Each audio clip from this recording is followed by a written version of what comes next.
Dacia élargit encore sa gamme de motorisation après avoir lancé la bicarburation essence GPL en alternative au diesel ou encore le 100% électrique avec sa petite Dacia Spring. On découvre aujourd'hui son premier modèle hybride qui est proposé sur son Jogger.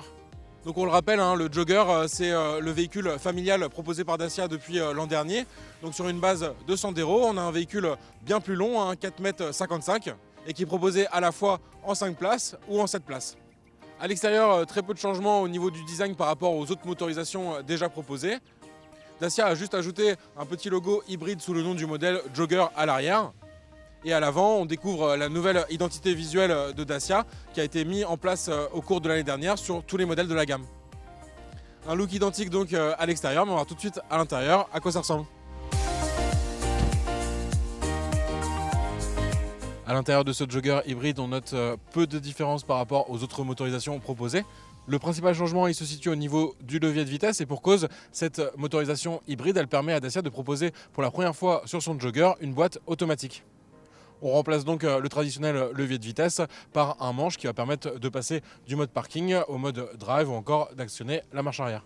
Sur ce modèle d'essai, on est sur le deuxième niveau de finition, en fait le premier sur lequel est proposée cette motorisation hybride. Donc une finition expression qui reste assez basique, on a notamment de la climatisation manuelle, mais le vrai plus il va être derrière le volant. En fait cette motorisation hybride, elle va permettre de disposer d'un écran à la place des aiguilles de compteur et donc ça c'est bien plus moderne et assez agréable dans une Dacia. Même chose au niveau de l'écran qui reste assez basique, on est sur un écran tactile 8 pouces, il offre quand même une bonne réactivité et une définition correcte, ça reste le principal. Partons maintenant sur la route, voir ce que donne cette motorisation hybride non rechargeable sur ce Jogger.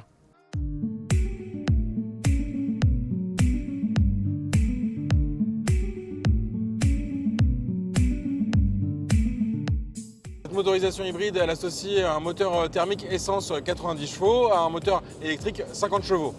On a également en complément un alterno-démarreur électrique qui va aider à l'accélération, au démarrage, bref, fournir une assistance électrique pour aider au maximum la motorisation thermique.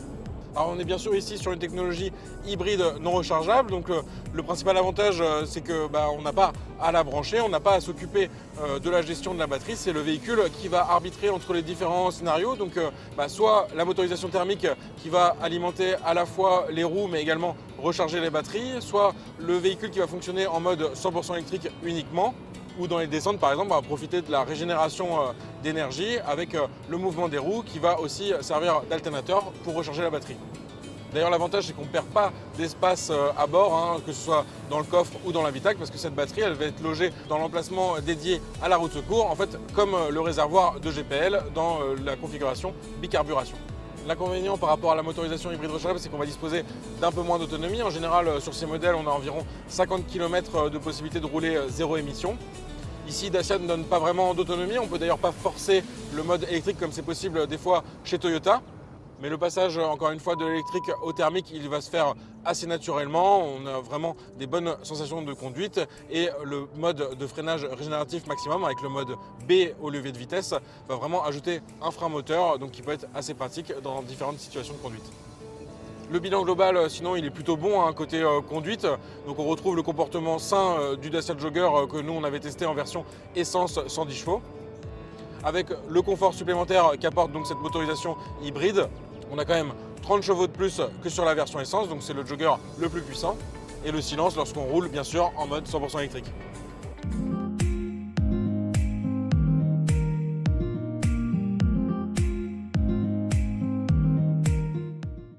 Un essai plutôt concluant, en effet, sur la centaine de kilomètres parcourus à la fois sur autoroute mais aussi en ville, on a réalisé une consommation d'environ 5 litres au 100, donc c'est un très bon chiffre pour un modèle essence.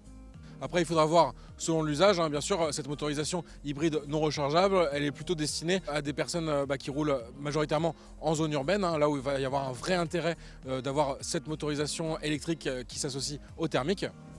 Si on fait pratiquement que de l'autoroute tout le temps, il faudra plutôt se tourner vers la motorisation essence simple.